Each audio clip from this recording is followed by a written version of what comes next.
ગોંડલ નાગરિક બેંકમાં chairman vice ચેરમેનની વરણી કરવામાં આવી। નાગરિક બેંકના ચેરમેન અશોક પીપળિયાને 5 વર્ષ પૂર્ણ થતા રાજીનામું આપ્યું હતું। ત્યારે ગોંડલ નાગરિક બેંકના ચેરમેનની અધ્યક્ષતામાં જનરલ બોર્ડની બેઠક મળી અને આ જનરલ બોર્ડમાં ચેરમેન તરીકે કિશોરભાઈ કાલરિયાની વરણી કરવામાં આવી છે। આ સાથે જ આ જનરલ બોર્ડમાં વાઇસ ચેરમેન તરીકે ઓમદેવસિંહ જાડેજાની વરણી કરવામાં આવી છે। નવા ચેરમેન અને વાઇસ ચેરમેનને સભાસદ અને ડિરેક્ટરોએ શુભેચ્છા આપી।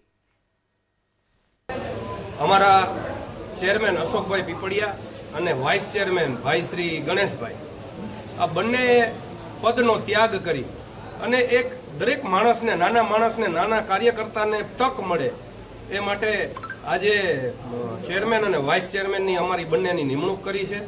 આ નિમણૂકે હું ધારાસભ્ય શ્રી ગીતાબા, માજી ધારાસભ્ય શ્રી જયરાજસિંહ, આ સૌનો ભારતીય જનતા પાર્ટી તેમજ એના કાર્યકર્તા, અમારા ડિરેક્ટરો, આ સૌનો અમે હૃદયપૂર્વક આભાર માનીએ।